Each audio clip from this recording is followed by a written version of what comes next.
अच्छा, तो फंक्शन की जो मेनली डेफिनेशन अगर कोई बताना चाहे बताए।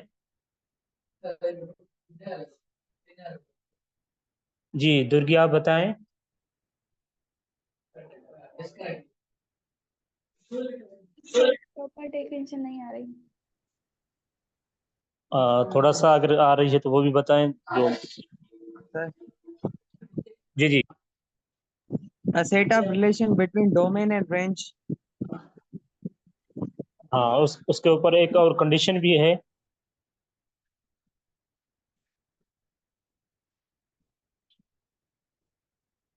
ठीक है, हम अभी एक हमने सेट में डेफिनेशन देखी थी, अभी हम एज ए फंक्शंस जो हमारे पास ओवरऑल जो वेरिएबल्स में आते हैं या हमारे पास जो फंक्शंस हैं, अब एक हमने सेट्स में देखे थे, अभी हम देखेंगे कि जो रियल लाइफ उसके ग्राफ्स कैसे बनेंगे। तो आज हम वही टॉपिक स्टार्ट कर रहे हैं कि जो फंक्शन है सेट्स में कैसे होता है, या हमारे पास कोई जनरल ग्राफिकली हम देखें तो उसका आइडिया क्या है। तो फंक्शन की डेफिनेशन ये है कि आप function from a function F, कोई एक हमारा फंक्शन होगा या मैप होगा, ठीक है, वो कहाँ से होगा, a set X to a set Y is a rule that assigns each element of x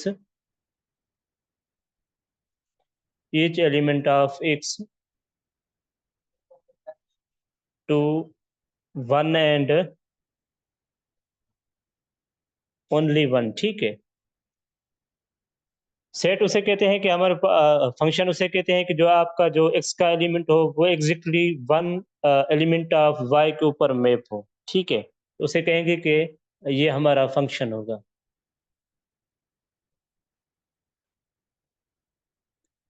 ठीक है, मिसाल तो मैं ये कह रहा हूँ कि आपके पास एक फंक्शन है, थोड़ा सा रिपीट कर लेते हैं जो हमने नंबर्स में देखा था या सेट में देखा था।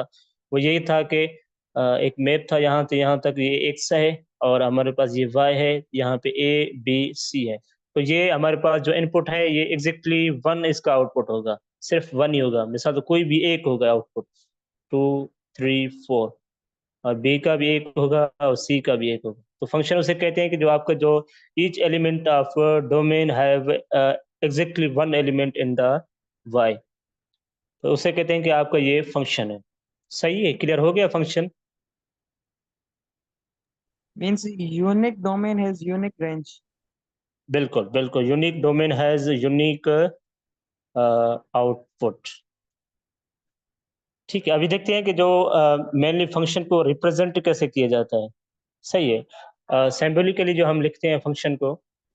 F of x है।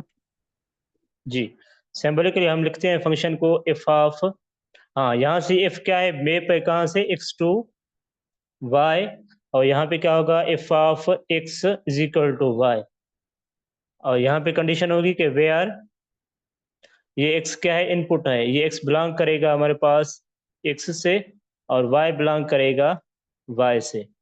और एक्स को आप कह सकते हैं कि ये आपका क्या है, इनपुट है। जी, हम थोड़ा फंक्शन एडवांस पढ़ रहे हैं, जो हमने पहले पढ़ा था ना वो एज ए सेट तक पढ़ा था। अभी देखेंगे कि फंक्शंस के टाइप्स कौन से हैं, या फंक्शन के जो रेंज है या टाइप्स ऑफ फंक्शंस हैं वो पढ़ेंगे इसमें। ये वाई से कहते हैं कि आपका आउटपुट है, और इससे आप ये भी कह सकते हैं कि आप इसमें ये कह सकते हैं कि एक्स आपका फंक्शन, एक्स क्या होगा, इंडिपेंडेंट वेरिएबल होगा। सही है, ये क्या कह सकते हैं, ये आपका इंडिपेंडेंट वेरिएबल है, और वाई आपका डिपेंडेंट वेरिएबल है। क्योंकि ये जो एक्स है ये इंडिपेंडेंट है और वाई हमेशा डिपेंड करता है एक्स के वैल्यू पे। जो भी आप इसमें एक्स वैल्यू देंगे वो आपको उसी के हिसाब से ही वो वैल्यू देगा। यहाँ पे मतलब ये एक्स आपका जो है वो इंडिपेंडेंट है और वाई डिपेंडेंट ऑफ एक्स है।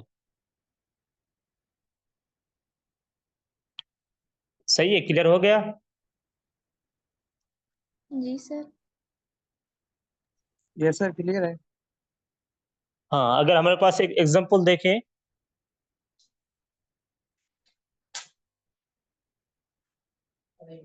F function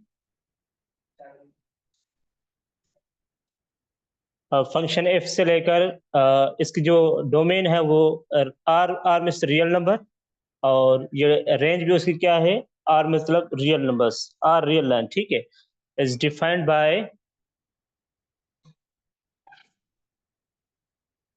F of x is equal to 3x + 5। ठीक है, यहाँ पे आपको फंक्शन गिवन है और आपसे पूछा जा रहा है कि अगर हम इसमें 2 इनपुट दें, या आपके पास एफ ऑफ -2 पुट करें, या आपके पास हो एफ ऑफ 3 पुट करें, तो इसका वैल्यूज क्या आएंगे। तो जो आपके पास फंक्शन गिवन है F of x is equal to 3x + 5, 5 तो आप इसमें जी आप इसमें करेंगे x का वैल्यू, यहाँ पे x का वैल्यू 2 है तो आप यहाँ पे 2 पुट करेंगे इज इक्वल टू, जहाँ पे भी आपका x है वहां पे आप 2 पुट करेंगे, ठीक है। 3 मल्टीप्लाई में यहाँ पे 2 आएगा +5, ये बन जाएगा आपका 6 + 5, ये 11 है, ठीक है। तो एफ ऑफ 2 आपके पास क्या गिवन है, 11। अभी दोबारा दूसरा क्वेश्चन देखें, उसमें क्या होगा, एफ ऑफ -2 पुट करेंगे, तो इसमें -2 पुट करें, 3 -2 + 5, तो ये बन जाएगा आपके पास -6 + 5 इज इक्वल टू -1, ठीक है। इसी तरह आप तीसरे में ये आप फाइंड करें क्या होगा, F of 3 is equal to 3 multiply by 3 + 5, तो 3 मल्टीप्लाई 3 क्या होगा, 9 + 5 ये होगा हमारे पास 14, ठीक है।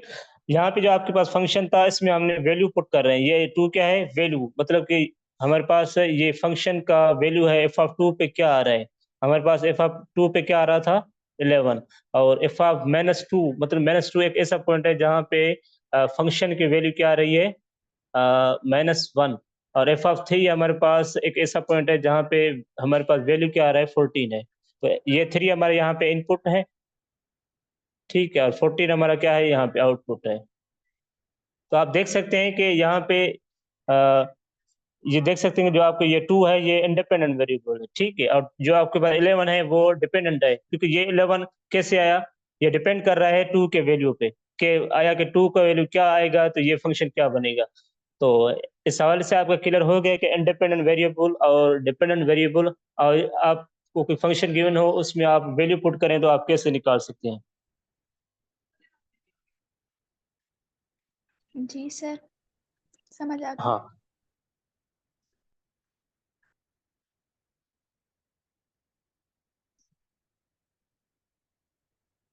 अच्छा, अभी देखते हैं कि जो फंक्शंस हैं उसमें डोमेन और रेंज का क्या कॉन्सेप्ट है।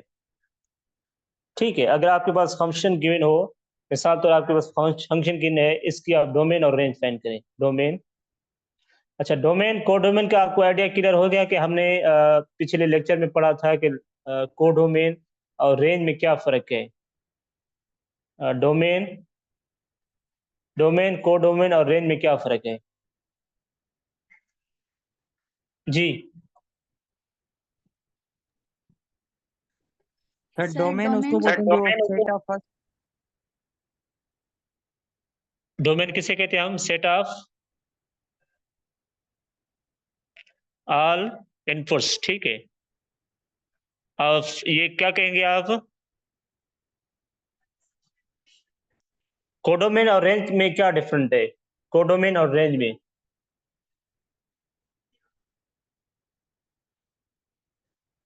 जी, कोडोमेन और रेंज में क्या फर्क है।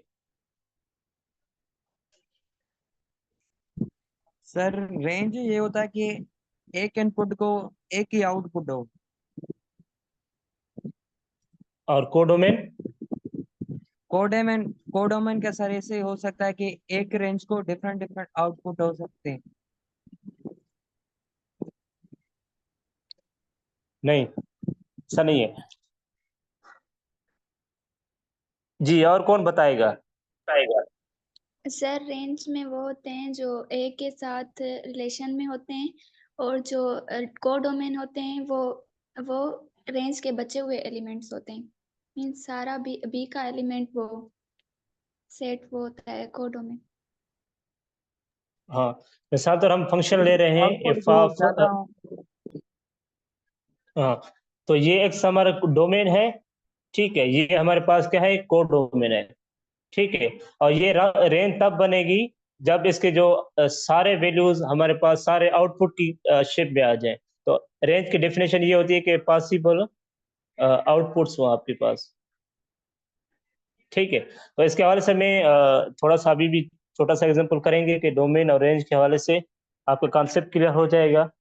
मिसाल तौर आपके पास एक सेट गिवन है, ठीक है, वो आपके पास है 1 2 3 4, और आपके पास y गिवन है 1 2 3 अप टू 10,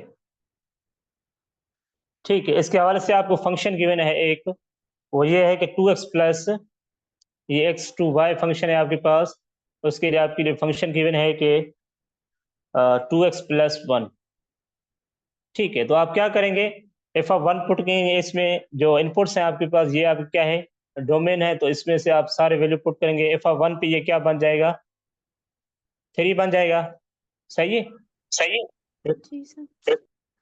एफ ऑफ 2 पे आपके पास 5 आएगा, और एफ ऑफ 3 पे आपके पास आएगा 7, और एफ ऑफ 4 पे आपके पास आएगा 9, ठीक है। ये आपके पास फंक्शन हो गया, हमने फंक्शन लिखा। यहाँ पे हमने x के वैल्यूज जो हमारे पास हैं 1 2 3 4, और यहाँ पे लिखा 1 2 3 4 5 6 7 8 9 10, ठीक है। तो ये आपके पास है y। हाँ, तो यहाँ पे आपके पास जो 1 का वैल्यू आपके पास क्या मिला है, 3, 2 का वैल्यू मिला है आपके पास 5,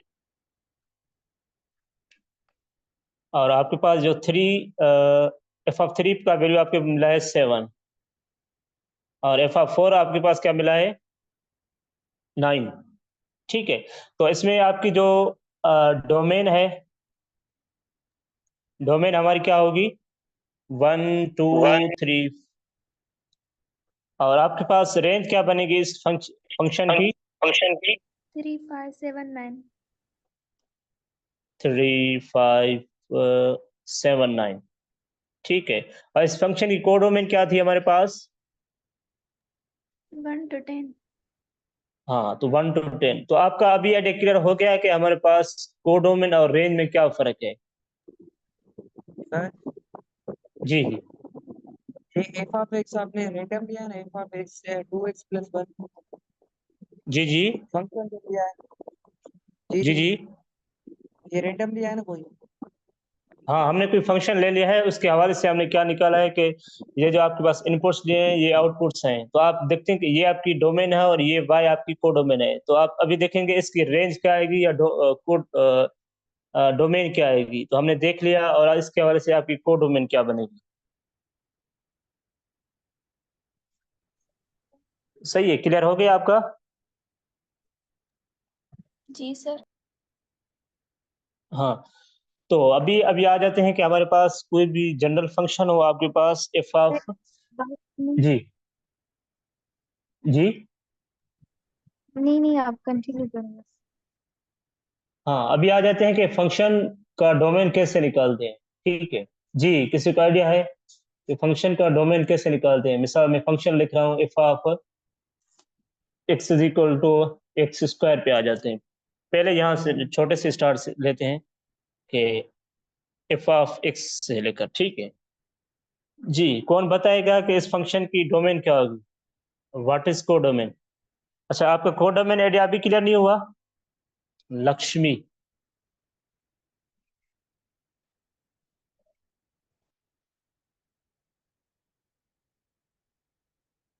फ़हीम, हमने जो मतलब कि जो फंक्शन लिया था उसमें इनपुट्स दिए थे हमारे पास, जो इनपुट्स थे 1 2 3 4, ठीक है। उसमें हमने जब भी इनपुट दिया था आपको वैल्यू मिल रहा था 1 पे 3, 2 पे आपको मिला 5, और 3 पे मिला 7, और 4 पे मिल रहा था 9, ठीक है। तो ये हमारे पास जो पॉसिबल जो फंक्शन है उसके जो आउटपुट्स आ रहे हैं उसे कहते हैं कि वो हमारा रेंज होता है। और कोडोमेन आपकी जो ओवरऑल जो आपका सेट होता है वाई उसे हम कहते हैं कि वो कोडोमेन है। हाँ, कोडोमेन एज अ फंक्शन होता है होल। मिसाल तौर आपके पास ये फंक्शन गिवन है y एफ ऑफ एक्स, तो इसे हम कहते हैं कि ये हमारे पास डोमेन है, ठीक है, और y हमारे पास क्या है, कोडोमेन है। कोडोमेन हमारे पास पूरा सेट होता है जो आपके पास ओवरऑल वैल्यू, ये कह सकता है कि इसमें से वैल्यू आ सकते हैं, ठीक है। और जो रेंज होती है हमेशा वो क्या होती है कि वो सबसेट होती है कोडोमेन की। हमने देखा था कि जो आपके पीछे जो हमने फंक्शन देखा था उसकी रेंज आ रही थी 3579, ठीक है, और इसकी जो सेट y किसके बराबर था, 1 से लेकर 10 तक। तो रेंज वो होगी जो आपके पॉसिबल आउटपुट्स होंगे, कोडोमेन आपका पूरा सेट होगा जो कि उसमें से आ सकते हैं, कि पॉसिबल वैल्यू उसमें से अंदर पड़े हैं उसी सेट में, कि इसमें जो ये सेट है y कोडोमेन, इसे कहते हैं कि इसमें आपके जो आउटपुट्स हैं लाई करते हैं इस सेट में। तो रेंज उसे कहते हैं कि जो आपके पॉसिबल आउटपुट्स आ रहे हैं, तो उसे कहेंगे कि ये आपका रेंज है। तो अभी क्लियर हो गया कि रेंज और कोडोमेन का हवाले से। यस सर, क्लियर है।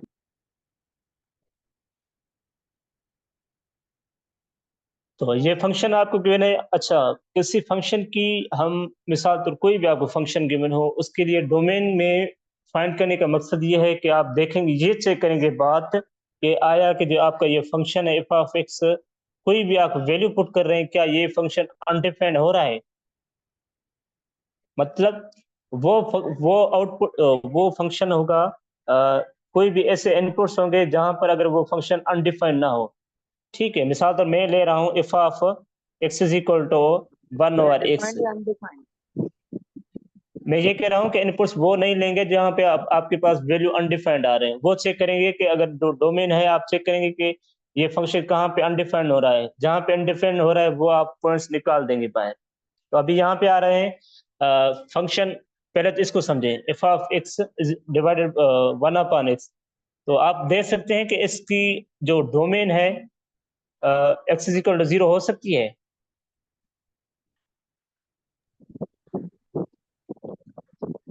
सर अनडिफाइंड जी होगा। हाँ, 0 पे हमारा ये फंक्शन क्या है, अनडिफाइंड हो रहा है। ये 1 अपॉन 0 हमेशा क्या होता है, ये अनडिफाइंड हो जाता है, ठीक है। तो आपको फंक्शन के वो वैल्यूज लेने हैं जो आपको क्या फंक्शन क्या हो, मिसाल तौर अनडिफाइंड ना हो। तो हमने ये 0 निकाल देना है। फिर आप कह रहे हैं कि मिसाल तौर मैं आपको कह दूं कि फंक्शन है हमारे पास एफ ऑफ, इसकी अभी डोमेन क्या होगी, मैं आपसे पूछूं कि इसकी डोमेन क्या होगी। तो किस मैं किस ये पूछ फंक्शन रहा की? हूँ F of x is equal to 1 upon X. Sir इसका वन भी ले सकते हैं डोमेन? हाँ, तो मैं अभी ये कह रहा हूँ कि इसकी जो डोमेन है, पहले तो आर से लेकर इसकी डोमेन क्या हो सकती है, यहाँ पर इस पे क्या, आर पे रियल क्या नंबर, कंडीशन लगा सकते हैं। रियल नंबर्स कोई भी ले सकते हैं? उसमें 0 होगा। नहीं सर, वन से लेके। हाँ, तो इसमें आप, हाँ इसमें आप कंडीशन ये लगाएंगे कि आर होगा, मगर उससे क्या है, 0 का जो आपको 0 है वो उसमें 0 निकाल देंगे आप। इसका मकसद ये है कि आर रियल नंबर, सब जो आपके रियल नंबर्स हैं उसमें से आप क्या 0 सिर्फ निकाल देंगे, क्योंकि ये फंक्शन हमारे पास क्या है, 0 पे अनडिफाइंड हो रहा है। इसलिए इसकी डोमेन क्या बनेगी,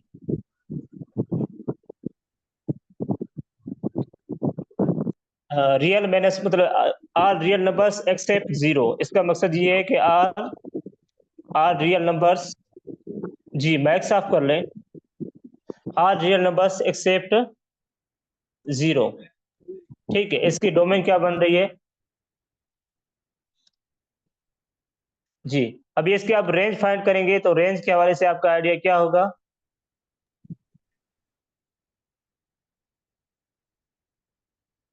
जी, रेंज क्या हो सकती है फंक्शन की। इंफिनिटी। हाँ, फिलहाल थोड़ा सा रेंज को छोड़ देते हैं, क्योंकि पहले हम डोमेन क्लियर कर लें, ठीक है। तो अभी ये एफ ऑफ एक्स फंक्शन की डोमेन क्या होगी, F of x is equal to X, इसकी कोई ऐसा वैल्यू रियल नंबर्स में एग्जिस्ट करता है क्या कि ये आप वो पुट करें, ये आपका अनडिफाइंड हो जाए, कोई है। Sir zero. नहीं, 0 पे ये 0 आ रहा है, मगर मैं ये कह रहा हूँ कि अनडिफाइंड का मतलब ये है कि 1/0 आ जाए। सर नेगेटिव नंबर ले सकते हैं वो? हाँ, सारे हो गए, मतलब 8 रियल नंबर्स। ठीक है, 8 रियल नंबर्स में से क्या कोई भी आप ऐसा वैल्यू पुट करें F of x is equal to X के ऊपर कि वो फंक्शन अनडिफाइंड हो, क्या वो हो सकता है?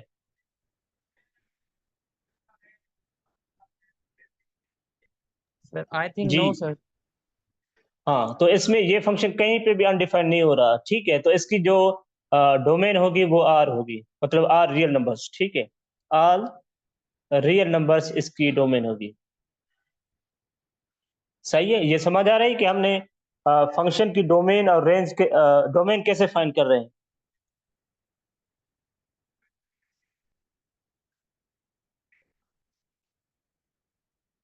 क्लियर हो गया कि डोमेन हमने कैसे। एक और एग्जांपल करते हैं। अगर आपके पास फंक्शन हो F of x is equal to x-2 और x-4 हो, और डिवाइडेड बाय हो आपके पास x-1, तो आपके पास जब भी ये फंक्शन ऐसे होंगे, आपका कंसर्न जो न्यूमरेटर से नहीं होगा। ठीक है, आपका कंसर्न न्यूमरेटर से नहीं होगा, आपका कंसर्न होगा डिनोमिनेटर से। ठीक है, तो आप इसको जो डिनोमिनेटर होगा, आप ये देखेंगे कि ये जो डिनोमिनेटर है कहाँ पर जीरो हो रहा है। इसका मकसद ये है x-1 x-3 is equal to 0। तो आप इसका x इज इक्वल टू एक 1 पे 0 हो रहा है और दूसरा किस पे, x इज इक्वल टू 3। सही है। ये सर। सर अगर जीरो पुट करेंगे तो अनडिफाइंड होगा ना? हाँ, तो मैं ये कह रहा हूँ कि आपको इसकी डोमेन क्या बनेगी।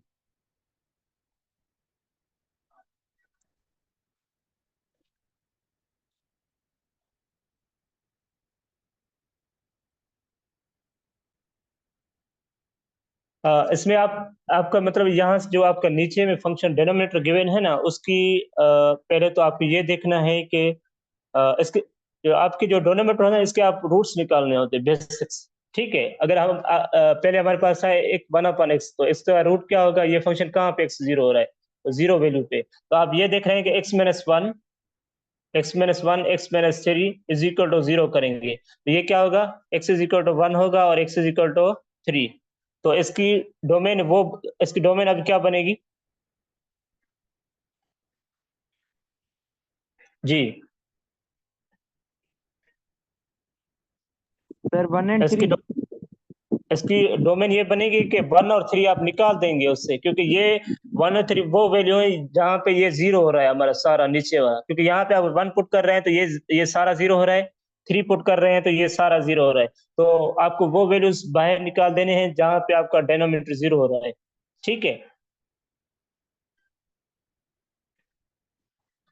तो इसकी डोमेन ये होगी कि आर रियल नंबर एक्सेप्ट 1 और 3।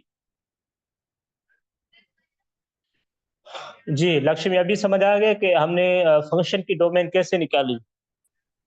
जी सर।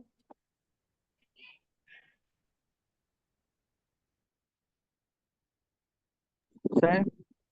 जी दा, सर ऊपर वाले को क्यों नहीं देख रहे हैं, नीचे वाले को क्यों, न्यूमरेटर को डिनोमिनेटर को क्यों देख रहे हैं जस्ट?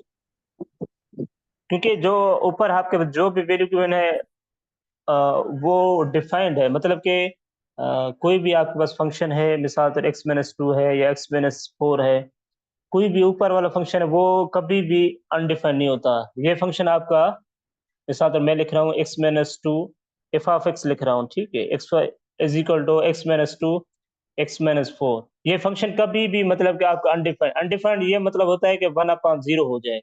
ठीक है, या उसे अनडिफाइंड कहते हैं, या आप कह सकते हैं कि वो इन्फिनिटी तक चला जाए। अनडिफाइंड के लिए मतलब अनडिफाइंड का मतलब है कि 1/0 डिनोमिनेटर में 0 आ जाए, तो इसमें तो कोई डिनोमिनेटर में 0 नहीं आ रहा, तो इसलिए हम ये कंसीडर ऊपर वाला नहीं करते अगर आपके पास फंक्शन एज अ रेशनल हो। ठीक है।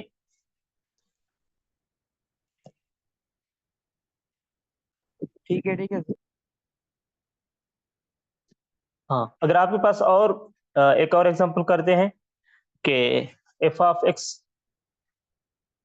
इज इक्वल टू 1/रेडिकल x-1 हो। ठीक है, इसकी डोमेन निकालने के लिए आप क्या करेंगे।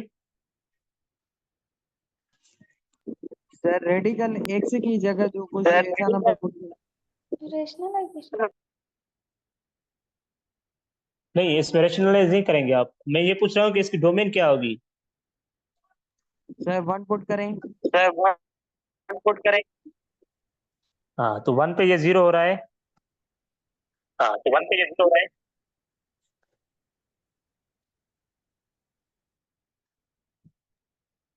अच्छा, मैं ये कह रहा हूँ कि ये फंक्शन हमारा ये रियल से रियल है।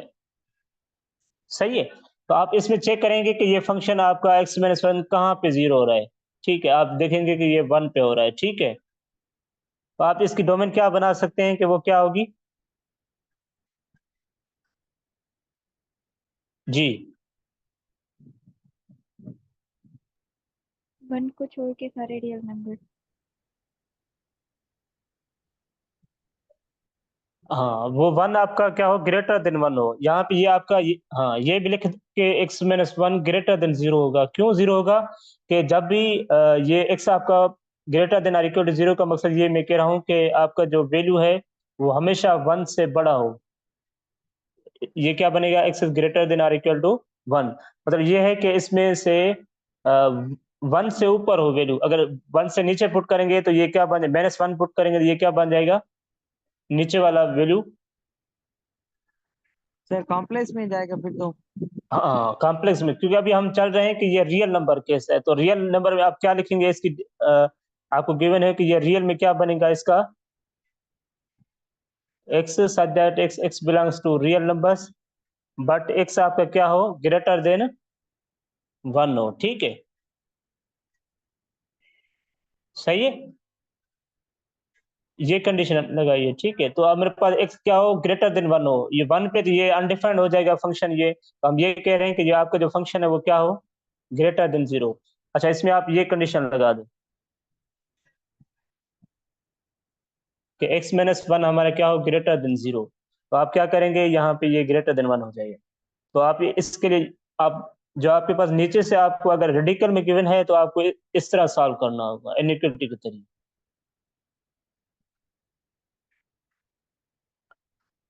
सही है, ओके हो गया। ये सर क्लियर है। हाँ, अभी चेक करेंगे कि आपके पास जो फंक्शन की रेंज कैसे फाइंड करते हैं। जी,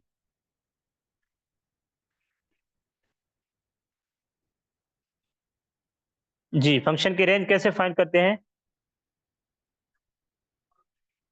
सर डोमेन पुट करके। हाँ, मिसाल तो मैं आपको फंक्शन दे रहा हूँ यहाँ पे, find the range of F of x is equal to X square. ठीक है, तो इसकी आप रेंज क्या बता सकते हैं।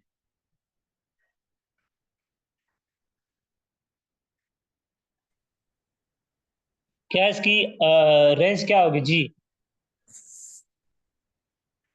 रेंज का मतलब है कि इसके आउटपुट्स क्या आ सकते हैं। रेंज का मतलब है कि आउटपुट्स आ सकते हैं। सर नेगेटिव भी हो सकते हैं ना इसमें। रेंज,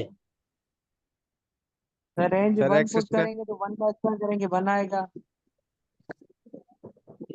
हाँ, तो इसकी क्या आएगी रेंज।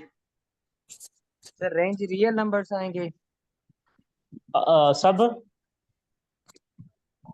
सर वो जो स्क्वायर नंबर्स होंगे real numbers but square numbers.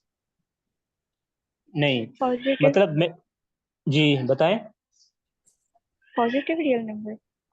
हाँ, पॉजिटिव रियल नंबर, क्योंकि ये आपका एक्स स्क्वायर हमेशा पॉजिटिव वैल्यू देगा। सही है। आप यहाँ पे अगर आप 0 से स्टार्ट कर रहे हैं तो 0 पुट करें तो ये 0 आएगा। अगर आप 1 पुट कर रहे हैं तो ये 1 बन जाएगा। इफ आप -1 पुट कर रहे हैं फिर भी 1 आ रहा है। इफ आप 2 पुट कर रहे हैं फिर भी 4 आ रहा है। इफ आप -2 पुट कर रहे हैं ये फिर भी क्या आ रहा है, 4 आ रहा है। तो इसकी रेंज क्या बनेगी आपकी। जी, minus infinity to sir infinity. Positive real numbers. हाँ, तो ये क्या होगी, 0 से लेकर इन्फिनिटी तक। सही है, क्योंकि इसकी 0, हाँ, सर 0, जी, जी, क्योंकि इसकी 0, जी बताएं। नेगेटिव भी तो पुट कर रहे हैं ना, तो 0 क्यों?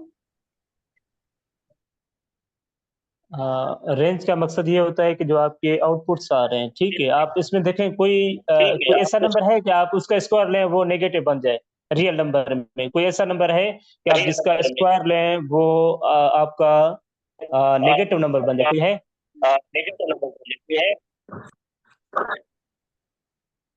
नो सर, सही है बस। हाँ, तो अभी क्लियर हो गया कि रेंज हम कैसे फाइंड कर रहे हैं। जी sir.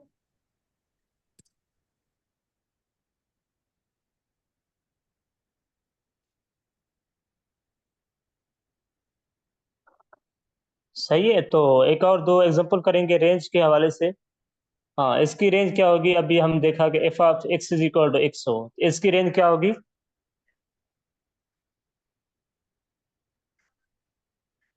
Sir x. Sir sir ये पॉजिटिव नेगेटिव रियल नंबर्स हो सकते हैं। हाँ, तो इसकी आप क्या कह सकते हैं कि इसकी डोमेन क्या होगी और रेंज क्या होगी? डोमेन तो हमने देख रही थी कि इसकी डोमेन क्या बन रही है, ऑल रियल नंबर्स बन रहे हैं, और इसकी रेंज क्या होगी? Sir all real numbers same ही बनेगी डोमेन। सर हाँ, पॉजिटिव क्योंकि यहाँ इंटीजर्स। नहीं, इसकी जमीर साहब, ये इसका मतलब कि रेंज ओवरऑल आपके पास जो, क्योंकि ये आपका लीनियर फंक्शन है, ठीक है, तो लीनियर फंक्शन कहीं पे अनडिफाइंड नहीं होता, मतलब कि कहीं पे भी ये जीरो नहीं होगा, मतलब कि 1/0 या अनडिफाइंड ये फंक्शन कभी भी नहीं होगा। तो इसके लिए हवाले से ये इसकी रेंज जो होगी वो क्या होगी? ऑल सर मैंने पॉजिटिव, बोला मतलब positive all real integers. Numbers नहीं, ओवरऑल बनेगी ऑल रियल नंबर्स। ठीक है, मिसाल अच्छा अगर सर मैं पुट ठीक है। कर रहा हूँ -3, तो ये क्या बन रहा है? -3 में +3 पुट कर रहा हूँ तो ये 3 आ रहा है। इफ आप 0 पुट कर रहा हूँ तो ये 0 आ रहा है। इफ आप 1 पुट कर रहा हूँ तो ये 1 आ रहा है। मतलब कि जो भी आप इनपुट्स दे रहे हैं वो आपका आउटपुट बन रहा है। तो ऑल रियल नंबर्स आपकी क्या होगी? इसकी रेंज होगी। Sir okay sir. Domain equal होंगी रेंज के। जी बिल्कुल, इसकी डोमेन और रेंज आपस में बराबर होगी।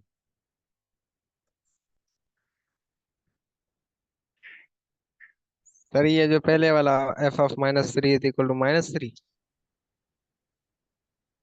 हाँ, एफ ऑफ मिसल आप, ये फंक्शन है आपके पास, F of x is equal to x. यहाँ पे अगर -3 पुट कर रहे हैं तो ये क्या बन जाएगा? -3 बन जाएगा। सर रेंज भी -3 होगा। हाँ, क्योंकि आप, ये फंक्शन है ना, आप यहाँ पे एक्स की जगह आप -3 पुट कर रहे हैं, तो यहाँ पे आप एक्स की जगह -3 पुट करेंगे तो वो आपका आंसर क्या होगा? -3। हाँ, तो अगर ये मैं आपको ये फंक्शन दो थोड़ा सा, F of x is equal to -6, तो इसकी डोमेन क्या बनेगी? पहले तो इसकी डोमेन देखें। जी, इसकी डोमेन क्या होगी? सर वो नंबर पे सर डिपेंड करेगा, जो नंबर डालेंगे तो उसके हिसाब से देखेंगे ना। मैं ये कह रहा हूँ कि इसकी रियल नंबर, बस ओवरऑल रियल नंबर्स हैं, इसको कंसीडर करेंगे फिर, या ये इसकी फिर डोमेन क्या बनेगी? सर अगर नेगेटिव नंबर डालेंगे तो पॉजिटिव आएगी, अगर पॉजिटिव डालेंगे तो फिर नेगेटिव आएगी। हाँ, तो फिर क्या बन सकती है domain? Sir both negative and positive. हाँ, हम फिर क्या कह सकते हैं कि वो रियल नंबर होंगे, all real numbers. Yes sir, all real numbers. हाँ, तो हमारे पास क्या बन जाएंगे? All real numbers. ठीक है, या ऐसे आप कह सकते हैं कि ये नेगेटिव इन्फिनिटी से लेकर इन्फिनिटी तक। और इसकी रेंज क्या बनेगी?